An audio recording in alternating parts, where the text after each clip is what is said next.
Hey guys, I'm Rita, and in this episode I will show you how you can amend chart of accounts on QuickFile accounting software. To amend chart of accounts, we need to go to Report section and there is Chart of Accounts subsection. From here, if you need to add a new code to chart of accounts, click on Create New Account. Select the category. In my case, I want to add new code under Purchases, and select subcategory where it needs to go. So in this case, it will go under General Purchases, but it can go also under Purchase Charges or Stock if it's applicable to you. Account name, I will have Costs of Sales, and I will have Product 1, and click Save.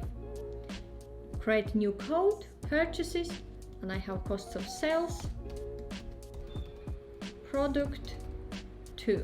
You can add also additional notes here if you wish, maybe size or color, it's how you want, and click Save.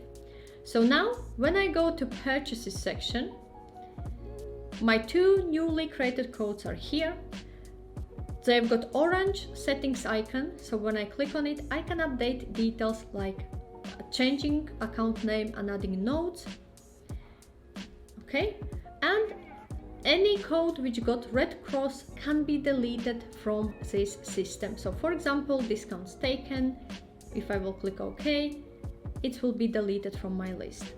Instead of deleting codes, there is easier way to hide the codes which we don't want to use.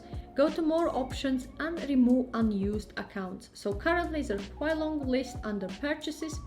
So when I go to Purchases section, I can select the codes which I actually don't want to use to show up on my list. So I don't want to have these codes, so select the ones which you don't want to show up and click Save. So now only these codes will be shown in our Purchases section. If you need to unhide them, go to More Options, add Popular Accounts, and select under Purchases the codes which ones you want to show up. So for example, import duty and discounts taken, click Save. And those two codes being added back. So any codes which got padlock on, you cannot delete from system. They are automatically created by system and defaulted, so you have no one option. So in this episode, I showed you how you can amend chart of accounts. Either you can add new codes, you can delete codes, you can hide codes and unhide on QuickFile accounting software. If you have any questions or require any further advice, feel free to reach out to me. Also, I have shared the links in description section below to my QuickFile tutorial and review episodes. If you have not seen these yet, check them out.